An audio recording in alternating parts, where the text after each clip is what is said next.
educator for the tobacco prevention program at the Lincoln-Lancaster County Health Department, and she specializes in assisting and supporting businesses and schools to develop and maintain tobacco and smoke and even e-cigarette and vape-free campus policies. She's previously taught anatomy and physiology labs, published 2 books, and was trained in the technology of participation facilitation methods. Sophia chooses to work in public health because she believes that education is power and that with accurate information, the community is empowered to make healthy and safe choices. Welcome, Sophia. All right, thank you. Yeah, I'm excited to be here this morning. You guys surprised me with the 8 a.m. slot, but I will do my best to stay energetic and keep you guys engaged. Like Kathy said, I am a health educator with LLCHD. We actually work on a team of 3 of us. And so we have different priorities. Mine is businesses and schools, including medical offices. And then we also work strongly with youth and multi-unit housing, in addition to a plethora of other priorities for tobacco prevention. So let's go ahead and jump into the objectives for my time with you. First of all, I just want to make sure that everyone recognizes e-cigarette products and how they function, that you understand the health risks of vaping and exposure to secondhand aerosol. Then we want to go ahead and apply those health risks to the medical and surgical settings specifically. Finally, we'll identify populations with higher rates of e-cigarette use. And ultimately, I want you guys to feel empowered to encourage tobacco cessation with those you encounter, especially your patients. All right, so we are all aware of the dangers of tobacco products like cigarettes. However, vaping and e-cigarettes are relatively new. After all, we've been buying and selling and smoking tobacco, combustible tobacco, for over 400 years in the United States. And so e-cigarettes and vaping, we're learning more about it constantly, including potential benefits, but also definitely the dangers of the use. So throughout my presentation, you'll hear me use e-cigarettes and vaping interchangeably. It's the same thing, just different words. The health educator community tends to lean towards e-cigarettes, just kind of putting a little more emphasis on the potential dangers of the product compared to vaping, which kind of makes people think of water vapor, which therefore is harmless, which we're going to get into all of that here in just a little bit. E-cigarettes have been in the United States since about 2007, but they really surged in popularity in 2017 when JUUL hit the market. And we're going to get into that in just a little bit. But all e-cigarettes work basically the same way. It's a device that uses a battery to heat up a liquid that then produces an aerosol that's used to inhale. This is how all of them work: pens, pods, disposables, which here's a image of some different devices that are on the market toward the left-hand screen. 1, 2, 3, those are some of the refillable pods. Number 4 looks more like a JUUL device that surged in popularity. Then we move into some of these more traditional looking e-cigarettes, moving all the way over to mods.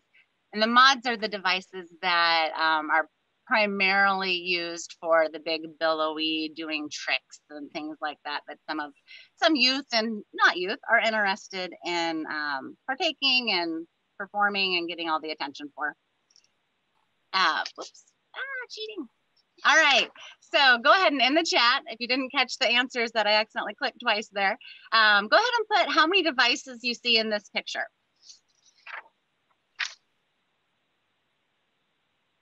So it kind of looks like a desk of a youth getting ready for a test, maybe on Friday, got their earbuds ready to go. But there are some e-cigarette devices hiding in there. So go ahead and show me or put in the chat your guess, and I'll give you about 30 seconds to do that. Okay, we've got 4, 7, 2, 8. 4 is a popular answer. 5, 2, 6, 5. We got a lot of good guesses going on here. All right, so let's go ahead and look at the answers. We've got 5 hidden devices in plain sight right here.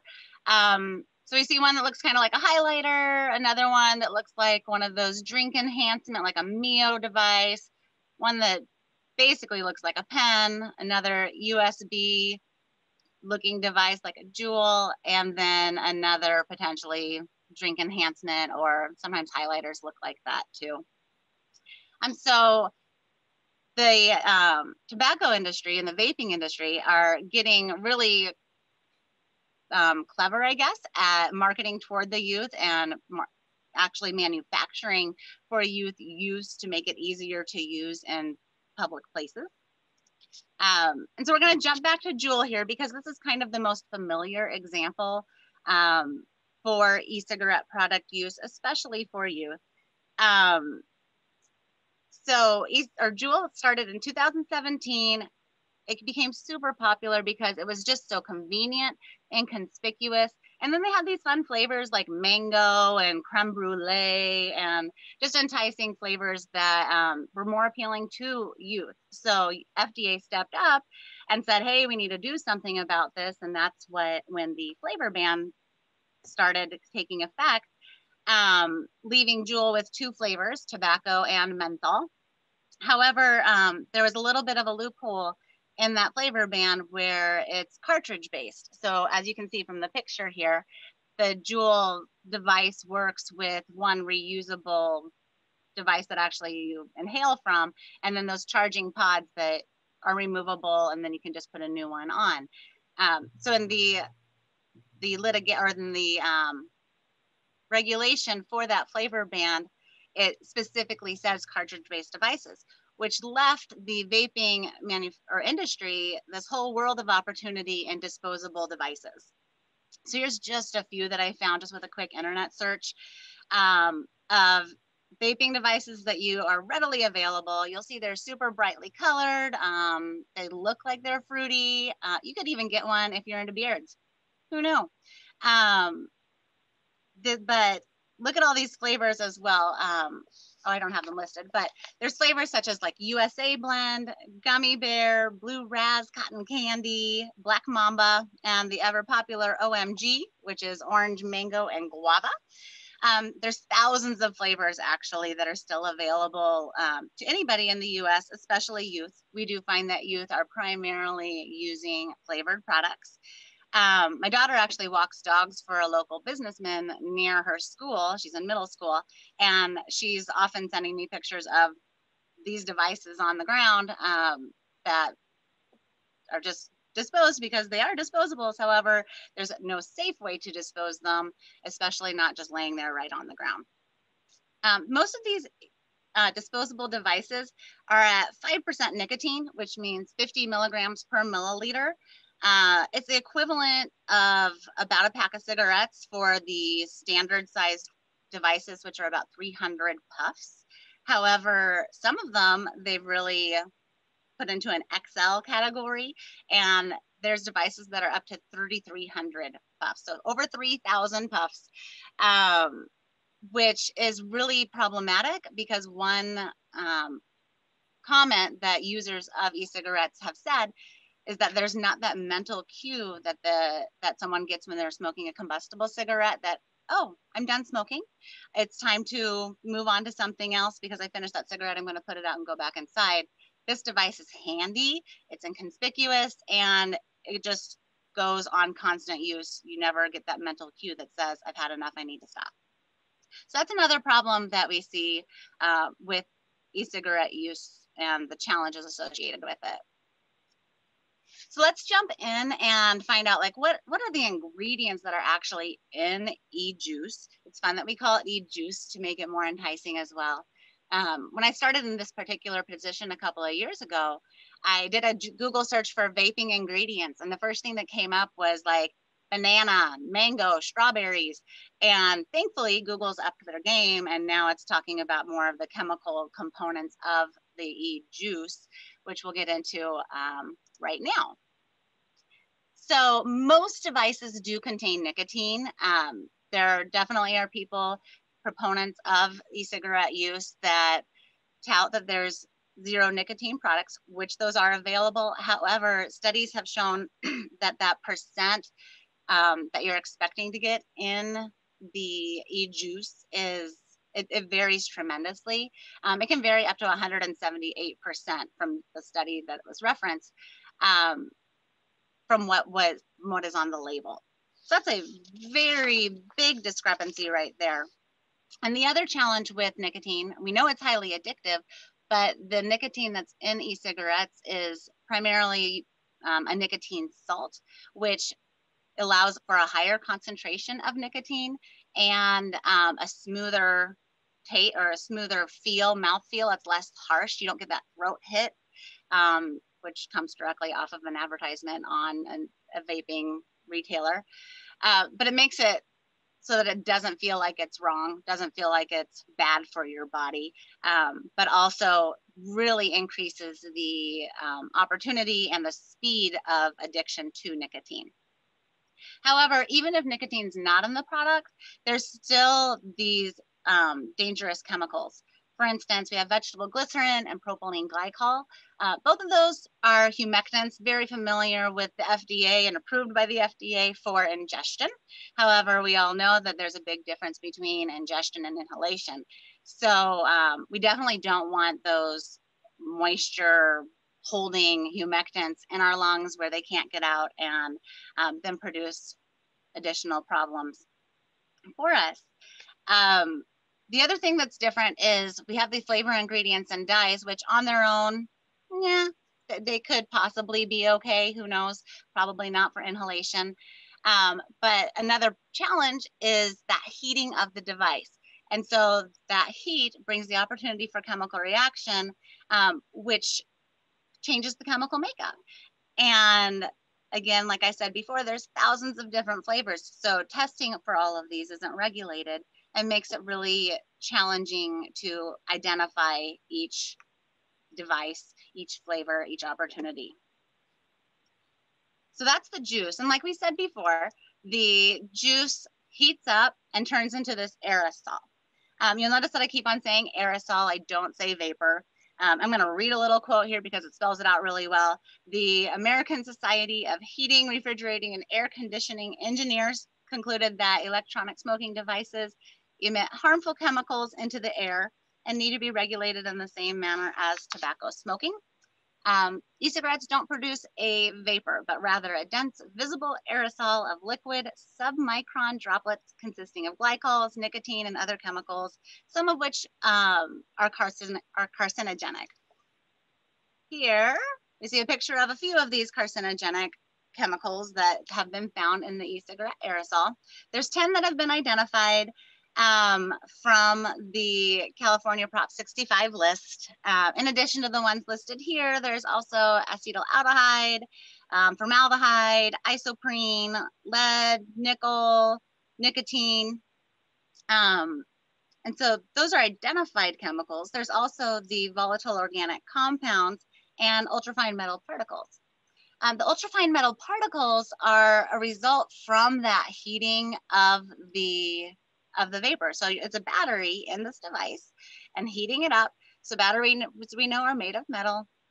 That heating, we get tiny, like extremely ultra fine medical particles in this aerosol that not only you're breathing in, but the people around you are breathing in. Actually, the concentration, the particle concentration in aerosol has been identified as higher than the particle concentration in conventional tobacco smoke. So they're even tinier. They're consisting of chromium, nickel, tin, and all of this has the opportunity to get embedded into that sensitive lung tissue. All right, so what do we actually know about vaping? It's new. You're going to hear me say this several times throughout our hour together. It's about 15 years new into the United States.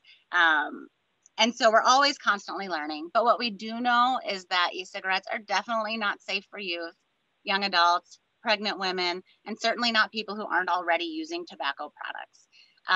Part of the challenge that we see, is those flavors are appealing to youth and even some adults that would not try a combustible tobacco product, but since this one smells fruity and fun and why not try it? It seems harmless. They're actually getting introduced to that nicotine addiction opportunity. What we also know is that there could possibly be a potential to benefit adults that are switching completely from a combustible tobacco product to an e-cigarette.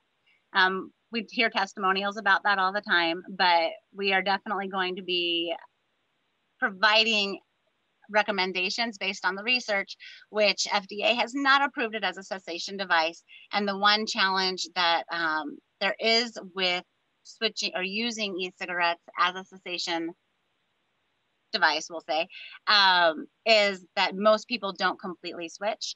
And like we talked about on the slide before, is there's still so many dangerous chemicals that are in that aerosol. So if you do know somebody who has used e-cigarettes to quit smoking, I would encourage them to quit the e-cigarette as well, instead of just continuing to use that 0% nicotine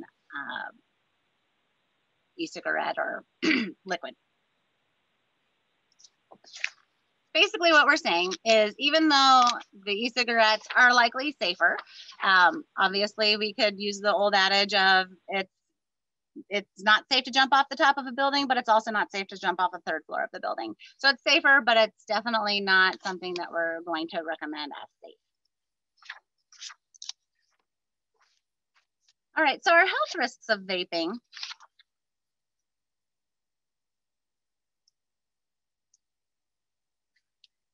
Are largely similar to tobacco, combustible tobacco.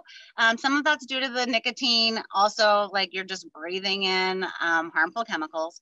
So what we know is that there's definitely problems with brain development. That we know that youth brain especially is not complete its development until 25. And so there's actually addiction pathways that can be really ingrained, and we'll get into that here in just a little bit. But then there's also eye and throat airway irritation. It increases the risk of asthma, restricting arteries. People who use e-cigarettes daily have doubled their risk of heart attack.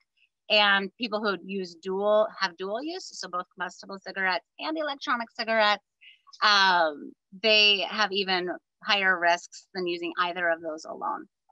And we talked about before those ultrafine particles, the heavy metals, they can cause lung and liver and heart damage, in addition to all those cancer-causing chemicals that we talked about before. And then diabetes is on there due to the nicotine exposure. Nicotine does make it harder to control your blood sugar levels.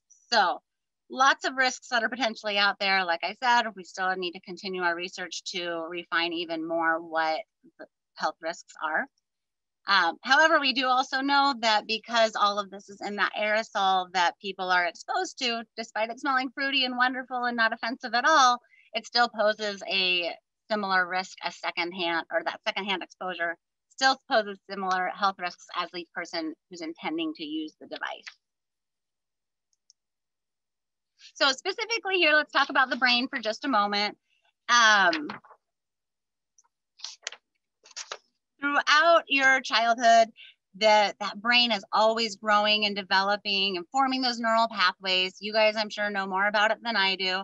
But what we really get concerned about is using these nicotine products kind of hijacks the process of forming those pathways and really just kind of tells the brain, I want nicotine, and that's the thing that's going to bring them pleasure and happiness in life. And it can help disrupt mood control and impulsive behaviors. And it really impacts those neural pathways that are making decisions about risk taking. And that includes potential addiction or addictive uses in the future. So other more hard drugs. So it could be a gateway to other drugs. And then the lungs, we talked a lot about this before, but it's going to increase the risk of asthma attack. It contains acrolein, which is a weed killer, contributing to the lung injury that we all got to hear a lot about before COVID happened. It's kind of jumped off the radar since then, but lots of challenges. Athletic performance can be reduced, which is a selling point to athletes that you know that are using it. We've had interactions with youth, I guess, that have had personally testimonied that, oh goodness, once I started doing that, I thought it would give me some, like, it's a hit, it's exciting, I thought it was going to be great, but then I couldn't perform as well. And then ultimately there's also a potential increased risk for complications with COVID primarily, but also just because of the nature of the use. So you're getting close to your face, you're sharing the devices with other people. There's an increased risk of exposure to any virus, including coronavirus. However, a unique challenge or a unique risk, I guess, of e-cigarettes is nicotine exposure. So give me a thumbs up or a wave in the reactions there if you've heard of third-hand smoke. So third-hand smoke's going to be like the sticky yellow that surrounds picture frames when you go clean up Grandpa Joe's house after he had to move to a different building or something. It's often sticky and tar, and it's gross. However, e-cigarettes and that aerosol leaves that same third-hand trail behind, which can be giving us increased exposure to our loved ones, like little tiny animals and babies and children and everyone. However, guess what? E-cigarettes and the yummy smelling liquid is a different danger as well, because it smells enticing. So if you have your device laying around and a curious pet or a child finds it, they may easily want to smell it, lick it, touch it, and a pure concentration of nicotine can be fatal with 2 drops of pure nicotine. Thankfully, these devices don't contain pure nicotine. However, you'll see from the chart right there, this is poison control calls from over the years, and I just updated this week as I was preparing it. So up through March 19th or 17th, there's already been 762 poison control calls about e-cigarettes and nicotine. You'll see how it kind of jumped way up in 2019, over 5,000. A lot of that's the disposable devices and just really the onset of popularity with e-cigarette use.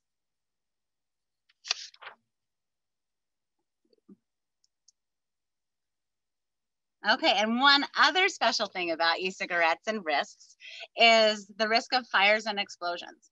So like we said, they work with a battery. That battery isn't regulated by the FDA or anyone. So you're putting this battery into your mouth that could potentially cause damage to your body, as some of these pictures show. The link right here, or the photo of the webpage from Americans for Non-Smokers' Rights Foundation, shows the first page of a page. It's a document of 50 pages that I think they stopped updating last year, but it has examples of e-cigarette explosions. Let's see, I think I wrote down a couple of these. So one of them, the title was "Mom and Dad are in hospital after e-cigarette left on charge sets fire to the family home." Or another, "Human fireball, horrific burns of man whose e-cigarette batteries exploded like fireworks." So it's a real risk, because it's not regulated, and people don't really think of it as a device that could potentially explode. And so they're leaving it in areas that are kind of lend themselves to the possibility of exploding. So I can also share the link to Americans for Non-Smokers' Rights Foundation with you guys. If you are at all interested in anything tobacco related, they are a wealth of knowledge for pretty much any question that you have about smoking, smoking rights, e-cigarettes, or even marijuana. All right, so I did want to take just a moment to talk specifically about the health risks of vaping for your interest in medical settings and surgical settings. So what we have found is that there is an increased risk for those that are using electronic cigarettes for the outcomes for surgeries. This could be due to the the systemic inflammation that results from chemical toxins that are in that e-cigarette aerosol. It leads to oxidative stress and then ultimately systemic inflammation. Also, it can lead to post-operative pneumonia and heart attack. The research articles for this are referenced at the end here, and I can also send you links to that if you'd like. But what they've also found is that smoking and vaping before an elective operation, it can actually double the risk of post-operative pneumonia and increase the risk of heart attack by 70%. So really, there's obviously benefits in cessation.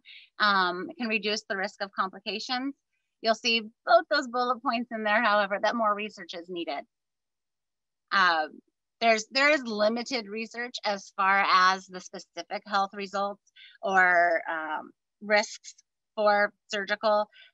I found one that was really interesting about the influence that it has on osteoblasts, I think, and just orthopedic surgery specifically. I apologize, I didn't write down the details of that one, but it was really interesting how it was a really small study, so I didn't want to reference it a lot. But lots of interesting information if you're interested in it. There's definitely a handful of studies that are really interesting out there. But now that we know what e-cigarettes are and some of the health risks, let's just take a quick look into who's the primary population that is vaping right now.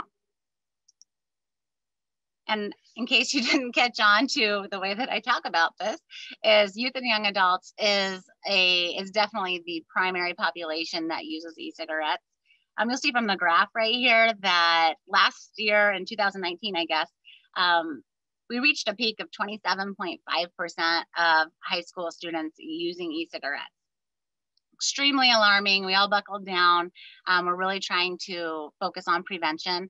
And thankfully this year it dropped to 19.6, but that's still 1 in 5 youth that are using e-cigarettes on a regular basis. So that's current use, which would mean use within the last 30 days. However, what might be even more alarming is this area right over here that shows that of those high school students that are using e-cigarettes, 38.9% use them frequently. So that would mean 20 days or more out of a 30-day period, and 22.5 are using that e-cigarette on a daily basis, which kind of proves or backs up, I guess, that nicotine dependence that grows with e-cigarette use. So that's something that we really want to watch out for with our youth. Also, like I was talking about before, those disposable e-cigarettes are definitely the device of choice for the youth. And the flavors, they sound enticing and they really just don't seem like they're going to be dangerous. So a lot of youth just kind of jump on and try it out because what's the harm in just trying it a couple of times? I'm looking a little bit more specifically into our population or the youth that is using it. The Nebraska High School Youth Risk Behavior Survey showed that it's really a larger use within our Hispanic and white population for students, as well as the LGBT community. This is definitely an emphasis that we like to take in our education because historically, the LGBT community has been a priority or a target population for the tobacco industry to kind of use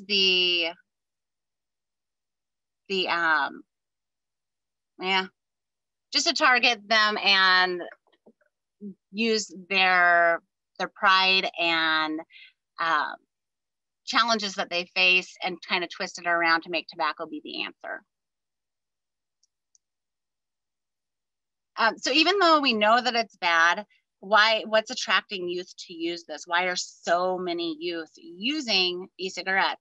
And the number one thing that we found is that it's just the lack of awareness of it as a danger. When it entered the United States, it came on board as a cessation device promoted as a safe alternative to smoking, and therefore it kind of creeped its way into being okay. Again, we got the flavors. Look at these pictures right here. Like, they look like candy that you would grab and take to the movie theater. So they're definitely trying to entice youth with familiar packaging that looks like fun. And then finally, the marketing. Social media is a big influencer, and then the actual paid influencers promote the product, use it. They have challenges like for those big billowy clouds, but then also other challenges. Additionally, like, they can advertise on the internet, TV, retail sponsorships, because the master settlement agreement happened before the onset of e-cigarettes. They kind of got to slip in through and be able to advertise without the regulation that combustible tobacco products have been subject to. However, I don't want to leave adults out of our conversation, because 6.1% of adults are current e-cigarette users in Nebraska. And the especially concerning part is that most of the users of e-cigarettes are current regular smokers or former smokers. However, there's a large dual use population. And like I touched on before, there is an additional risk factor for using both products. So with adults, we should be smarter than that, right? However, the vaping industry for adults and youth is just using Big Tobacco's playbook. I love these images because they show like historic ads. This red one is from the 1939. It's insane. But the vaping industry is using Big Tobacco's playbook by getting credible sources to say it's good or a great alternative. I know a lot of people like to reference England as an example of how e-cigarettes are a great cessation device. And England is using it as a cessation device much differently than the US. The regulations are completely different. It's like comparing oranges to apples. And so when we're saying, hey, this is a great, England's doing it, why can't we? If we could get our regulation on board, then that would be a completely different conversation. A few more images from Big Tobacco's playbook. This one I also find super interesting because you'll see that they're using not only the same tactics like the Marlboro Man, who doesn't want to be like the Marlboro Man, he's so tough and awesome, but they're also using similar angles in their pictures or just image setups because it was successful the first time. So why not continue to ensure that it's going to be successful with vaping?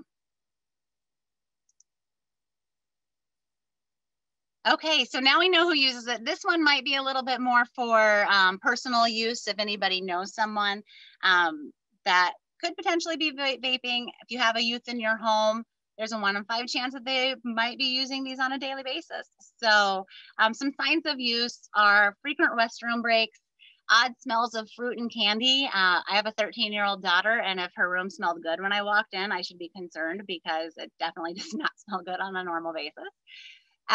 Also changes in behavior that could be either more withdrawn or more excitable. It's really any drastic change.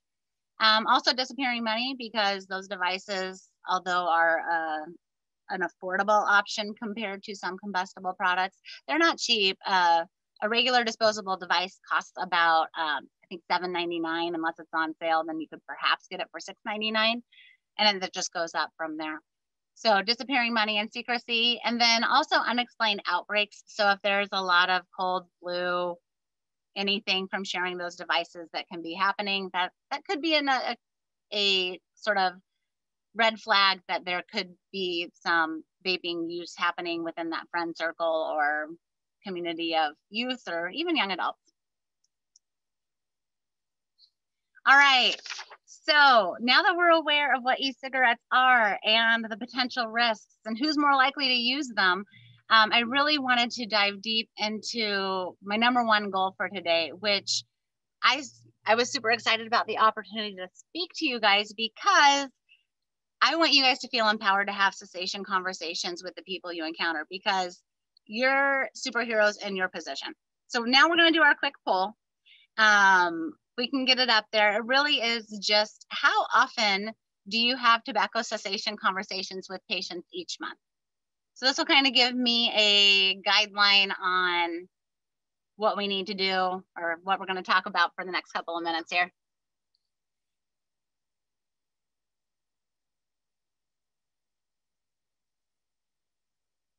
All right, we got a lot of 1 to 4s, which would be about once a week, maybe. All right.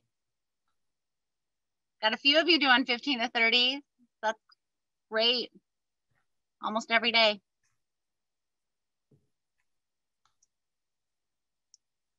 All right, I think that looks good. It's honestly kind of what I was expecting, because that's what research shows. Even in primary care offices, there's not a lot of consistency with having that tobacco cessation conversation. So just to kind of empower you to feel comfortable with that conversation, I want to give you some tips on how to go about that. So first of all, positively frame the conversation. It sounds scary because you're telling somebody to change their behavior. This is what I do. This is what I went to school for. It's changing behavior. We all know nobody likes to be told to change their behavior. However, 70% of tobacco users want to quit. So 7 out of 10 people are going to say, hey, you know, yeah, I want to quit. And the other thing that's unique for the surgical opportunity is that having a successful outcome from that surgery is such a great motivator. And it gives you the opportunity to empower patients to take action and to improve their health risk, to improve their health and reduce their risk. The one item that sometimes people, or I guess the administration of places don't recognize, is my specialty that I have to tout, of course, is to consider a tobacco-free campus. Studies have shown that just having that tobacco-free campus reduces use. If it's not available, if it's not accessible, if it's not easy to do, then you do it less. The other thing to consider is tobacco-free campuses include employees and patients, not just patients. And so you want to make sure that if this is something that you'd be considering to adopt, there's also a cessation plan, because like we talked about, nicotine is very addictive. And so you want to make sure that there's access to nicotine replacement therapy or other behavioral counseling, and just support for the quit journey being a challenge. You can also do that for your patients. That's the next thing as far as the tip, is to offer those cessation resources.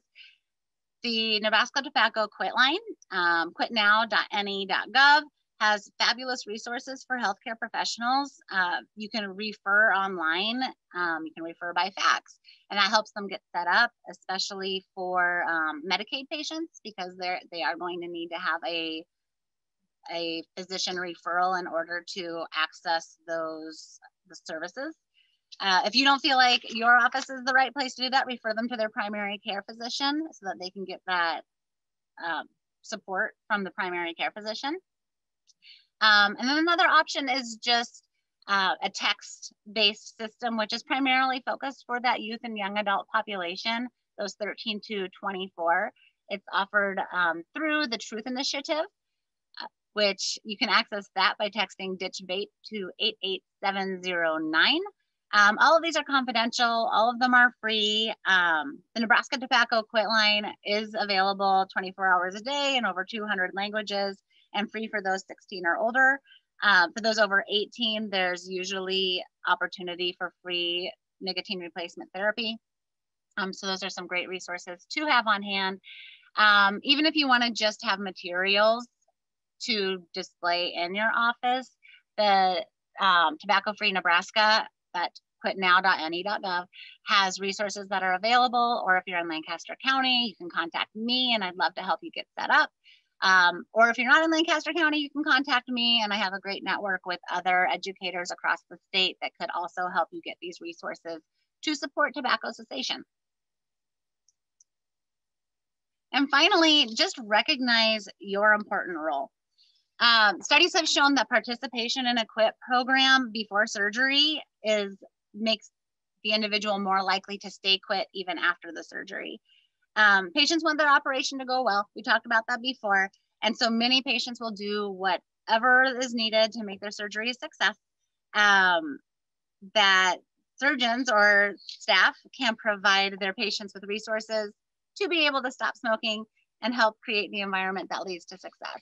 If individuals feel supported in their quit and they recognize the importance of it, they're more likely to complete it and be successful. We know that success happens when opportunity meets motivation. So just have that conversation. The other thing to keep in mind is that on average, it takes 7 to 11 quit attempts to be successful. However, we also talk with behavioral and substance use facilities, and sometimes with those individuals, when I've asked them how many times they think, they say upwards of 50, which is probably true. It depends how many times that you count, but it takes many attempts. And the one thing that we really stress in our tobacco world is to celebrate every quit attempt. Nicotine's a huge addiction. Combustible cigarettes and e-cigarettes. So even if you just quit for a day, celebrate that and just start over the next day. Don't have slips be a quit, have it be just a continued, it's a slip, so just keep going the next day. Here's, like I said, a list of a lot of the references that we use for the information that I shared with you today. Those can be available upon request. And then I just kind of wanted to thank you. I got right into my time limit here so that we have time for questions. I'll do my best to answer them. The world's ever changing, so I will, do my best. But I also happily admit when I don't know, and we'll follow up with you. All right, I do see a question in the chat here if there's been any lawsuits involving companies producing the vaping products, especially with the fire injuries from the battery explosions. You know what, Kristen, I don't know, I can't reference any specifically. However, I definitely, it sounds familiar. So that's one that if we went on to that, the Americans for Non-Smokers' Rights Foundation, we could probably find specific examples. That's not one that stays on the top of my radar, I guess. Connie asked if there's any regulations on the sale of e-cigarettes. The sale of e-cigarettes, the regulations really are the same as tobacco products as far as age is concerned. So last year, the FDA raised the age to purchase tobacco products to 21. And currently in legislation right now, Nebraska is, or excuse me, last fall, Nebraska also raised the age to 21. So in Nebraska, you do have to be 21. I'm kind of fumbling with my words right there because the regulation based on age, despite it being the law at the federal level or even at the state level, sometimes at the local level, there's challenges because there's not a local ticket that could be written. And so currently in our Lincoln legislation is to have our local regulations match the state level so that we can write local tickets instead of state tickets. So that's the age regulations that are available right now. There's also the flavor ban that we talked about before. However, it's only for cartridges. That would definitely be something that we want to have move up in priority as far as limiting flavors of any type of e-cigarette. But that's pretty much the, oh, hang on, one more that's on the state legislation right now that I don't know if it made it to the floor or not, but to increase the tax on combustible cigarettes or tobacco products is another regulation that's in the works right now. Nebraska's really low on the list. We're like 42nd or something in the state for taxes on tobacco products. And part of the legislation that's happening right now is to ensure that e-cigarettes are included in that, because currently e-cigarettes are only taxed, excuse me, with sales tax. There's no additional tobacco tax on them.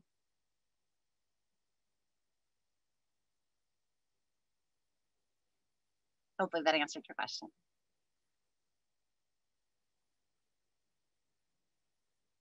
there anything else that I can answer or clarify for you guys? I talk fast, so I probably went faster than expected. Hopefully you guys caught all my words.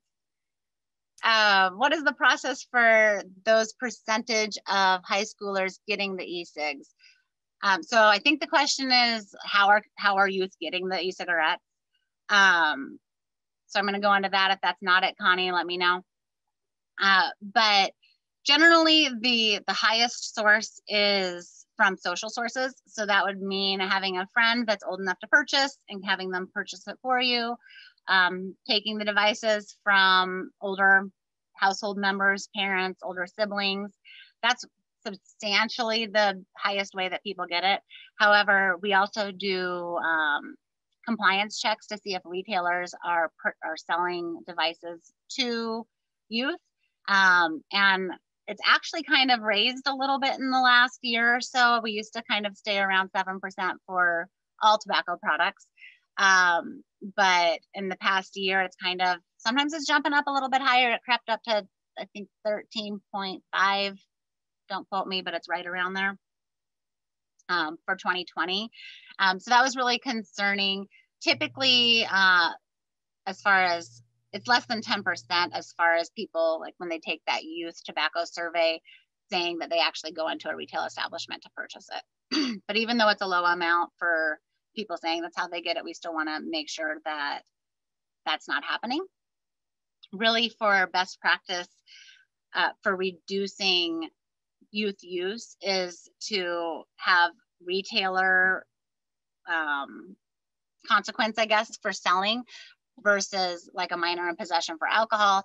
There's some people want to push for regulation against having youth in possession of tobacco products, but really that's actually been shown to not be an effective deterrent. So really having consequences for the retailers is what we kind of push.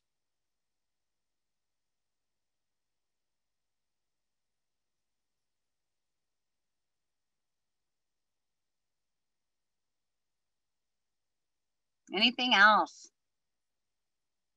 Sophia, we had a question that, what do you think about patients with COVID who also use e-cigs? What do I think about it? Yes, or what is the, what do you feel like, I don't know what their question is, but maybe how do you feel about, is it worse than cigarettes, or is the chances of declining more? Right. I am not a medical professional, so I have to give that disclaimer. And I can just base it off of the research that I've looked at, which, as we know, is limited, especially when you're talking COVID and e-cigarettes together. There's barely any studies out there, and you can find contradictory ones. What we do know is that e-cigarette use and combustible tobacco use, it weakens your immune system. So it's a challenge right there. Really, we encourage discontinuation. If someone feels like they're using an e-cigarette instead of a combustible cigarette while they have COVID, just to try to make it better, really the best option would be to switch to a FDA approved NRT, a nicotine replacement therapy, like a patch or a lozenge, or even one of the prescription medications to help with those cravings. So really, when you're putting chemicals in your body that aren't meant to be there, it's probably going to have a negative effect, but there's more research needs to be shown. There's definitely some studies out there that show to the contrary, but you have to read them all, right?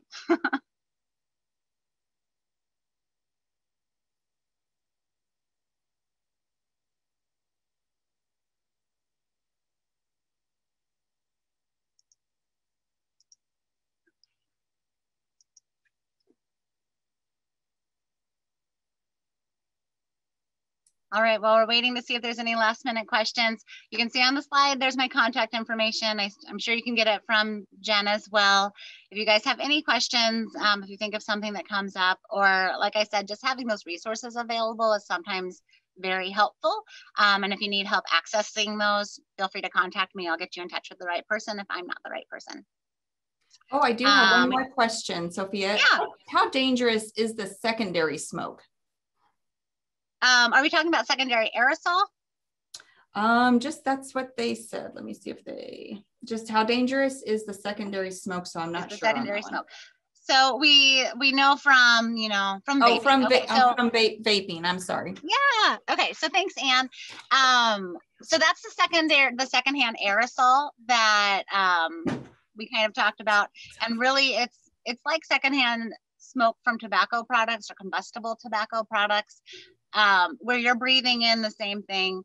The problem is it doesn't smell offensive, and so people don't relate it to being dangerous, but really it has the similar health risks as the person who's using the device. So even though you're standing next to somebody who's, you know, using their bubble gum thing and it smells good, and I don't care that they're doing it next to me, you're still getting those ultrafine metal particles. You could be exposed to up to 10 identified carcinogens and those volatile organic compounds. So still the same exposure, even though it doesn't smell offensive. Are there any dementia concerns?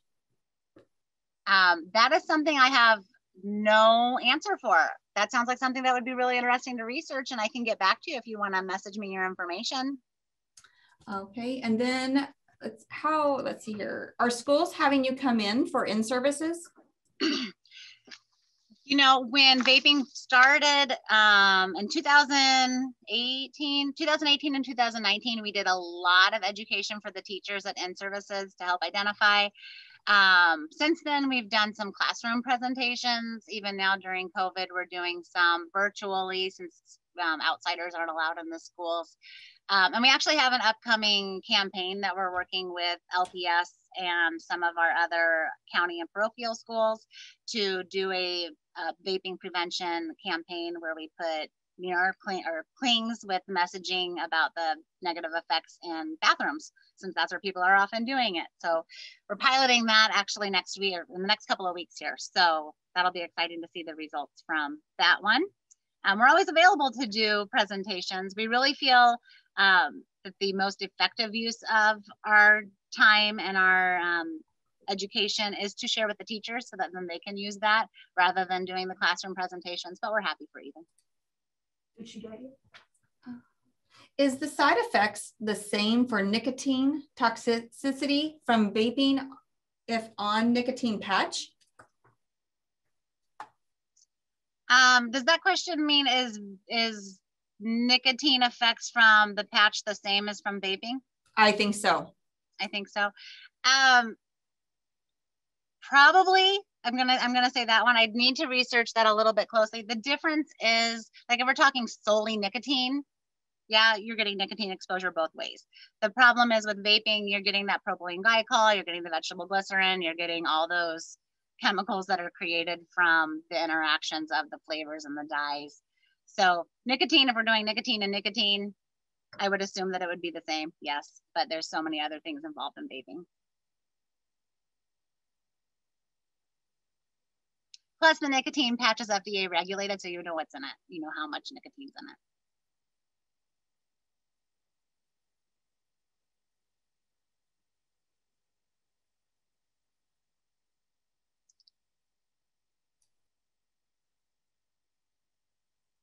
Okay, I think that's it for questions. It's a great presentation. We're getting lots of comments on great presentation, and thank you so much. We really appreciate you coming today.